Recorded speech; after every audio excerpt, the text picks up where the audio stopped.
به جوان ازمون هرم بیتا و گوهستن بو بغدا لی اف ازمونه کو جاران تاتا گوتن ازمونه آودان کنه و راکشن و بر آنین دموکراسیت بلکو ازمونه لاوسکنا دسلاتا یا سادانه و دروزبونه گوتو بیجان لی سر شرعیات سرک پارلمانی هفته که زیتر در باز بیتن به سر لادان سلیم جبوری و دو جگرنویج آلیه پارلمانتارن گرف گرتی کو گوتن اوان سر هلدان کریه هرچنده گوتو بیش و تمامش یا سیاسی و یاسی گلک لسر وی گاوه و گلک به نشرعی زانن لی درج و کشان غیاب جبوری و هر دو جگرنوی لسر میزه اداره کرنه یا رشنا پارلمانی به جوانه به کریار لادنا دست سروکاتی پارلمانی ببیت امر واقع به تایبت پشتی کو سلیم جبوری سروک پارلمانی به نچاری بریار هلاویستنا چالاکین پارلمانی راگهاند لی گرف گرتی بردوامن لی جوین خوا و حولا تمام کنا رجا یاسیا برهف بیان دکن به سروکاتی عدنان جنابی سروک دیار کریه گرف گرتیان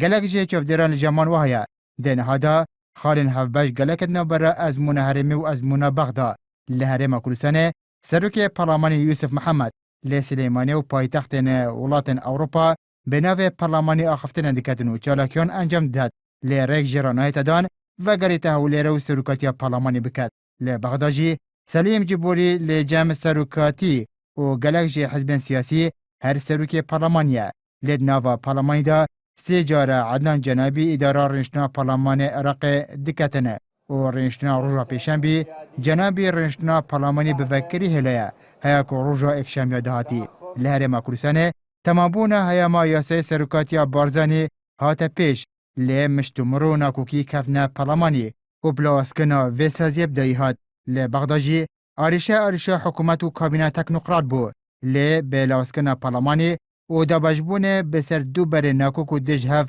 دایهات لی اواجه سرنجه لاسکنا پارلمانی و درزبونه هر لسر شرعیات سروکین وادی دمکی دا دروش ما وی قناغ حکومت بغدا و حکومت هرمجی چاک سازی کنه ده جمگین گرنگین حکومت دا دمکی دا ایک به ایک گاوین گورینن اداری و داری به تیوی بیاسه و رازی بونا پارلمانی هر دو آلیان هیا